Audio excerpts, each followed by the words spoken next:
Assalamualaikum warahmatullahi wabarakatuh.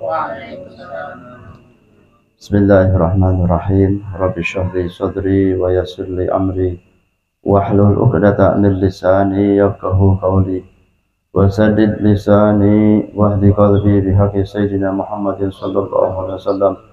Allahumma rzuqna fahman nabiyyin wa hifdzal mursalin wa ilhamal malaikatil muqarrabin birahmatika ya arhamar rahimin. Bismillahirrahmanirrahim. Alhamdulillahilladzi ja'ala silatal arhami min afdhalil qurbati wa qati'ataha min aqbahi dhunubi wa ahfashi sayi'at.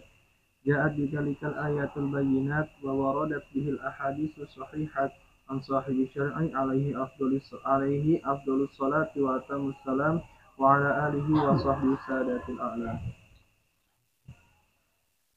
Alhamdulillah, telah selesai khatam kitab Safinatun Najah beserta syarahnya Ghayatul Muda. Nah, kita lanjut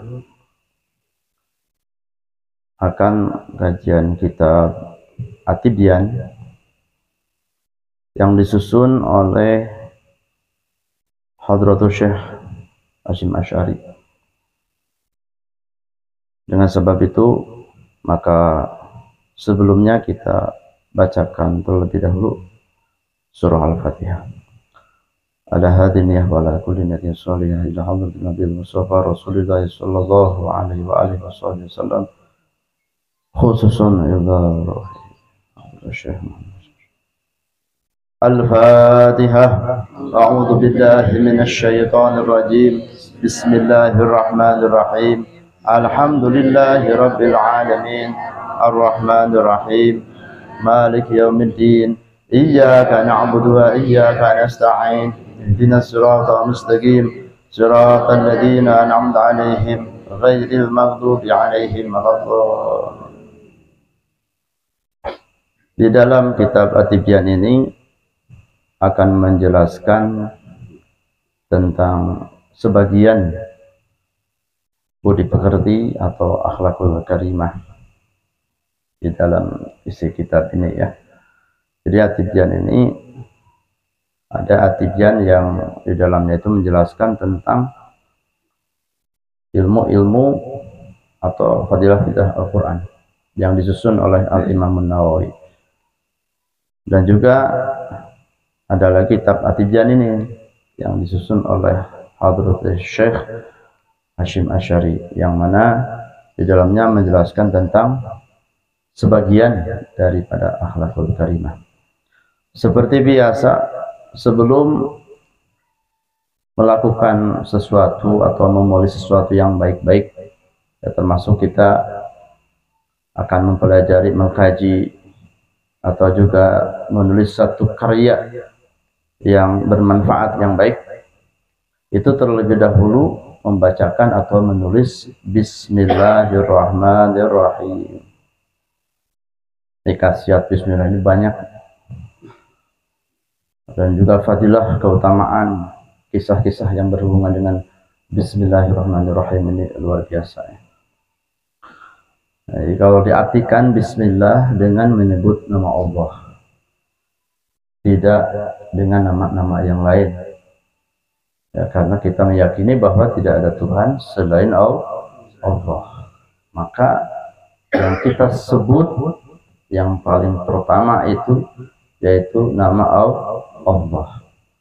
Nah, Allah ini memiliki sifat-sifat yang banyak. Di antaranya sifat Allah Ar-Rahman, yang memberikan nikmat yang banyak di dunia dan di akhirat, nikmat yang besar, sehingga dikatakan Ar-Rahman. Kalau kita sering dengar ya terjemah Ar-Rahman ini, yang maha pengasih. Nah, arti sesungguhnya Ar-Rahman ini, Allah Subhanahu wa ta'ala memiliki sifat yang mana Allah Subhanahu wa ta'ala itu maha pemberi, dan yang diberinya itu bukan hanya di dunia tapi juga di akhirat, dan yang diberinya itu menyeluruh. bukan hanya orang-orang yang beriman, hatta orang-orang yang tidak beriman sekalipun, bukan hanya orang yang taat kepada Allah, hatta orang yang tidak taat kepada Allah pun itu kebagian nikmat-nikmat Allah tersebut. Kita lihat di alam nyatanya berapa banyak orang yang tidak beriman. Ada yang ateis, ada yang itulah, ada yang ini. Bahkan dari sekian banyak media sosial yang kita gunakan nih, itu pemiliknya atau penggagasnya atau pendirinya itu kebanyakan orang-orang non-muslim. Ya, dari mulai TikTok, Instagram, ya, itu kebanyakan orang-orang non-muslim, ya. Dari mulai Katolik, Kristen, Yahudi, terus juga ateis, bahkan yang tidak percaya dengan adanya Tuhan sama sekali. Cuma ada sebagian yang masuk ke orang-orang yang mendirikan, ya, media sosial tersebut, yaitu dari sebagian media sosial yang kita gunakan, diantaranya pendiri YouTube nih, itu salah satunya orang Muslim, orang Bangladesh, keturunan Bangladesh, itu pendiri YouTube tuh. Ya. Nah, yang lainnya sebagiannya itu ya orang-orang non Muslim. Ya, ada yang Katolik, ada yang lain-lainnya juga. Nah, itu kalau YouTube itu didirikan oleh 3 orang. Yang satu orangnya orang Muslim pendirinya. Jadi itu bukan didirikan oleh perorangan, tapi didirikan oleh orang banyak. Nah, karena itu kan perusahaan besar, ya, perusahaan dunia yang digunakan oleh miliaran orang di dunia ini. Di Indonesia sampai puluhan juta penggunanya, ya, termasuk kita. Jadi kita itu sebenarnya ya kita nggak suka dengan Yahudi dan sebagainya, bahkan ateis sekalipun, tapi ya, nah itu tadi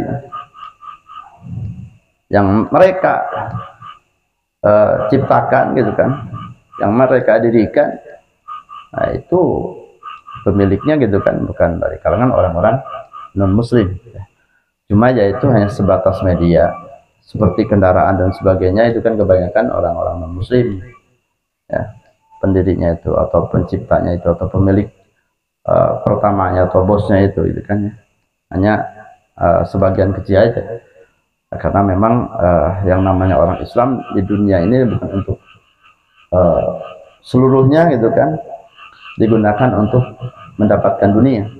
Nah, bahkan mungkin kebanyakan dari orang Islam itu untuk akhirat, ya. 70% untuk akhirat, 30%-nya untuk kebutuhan di dunia.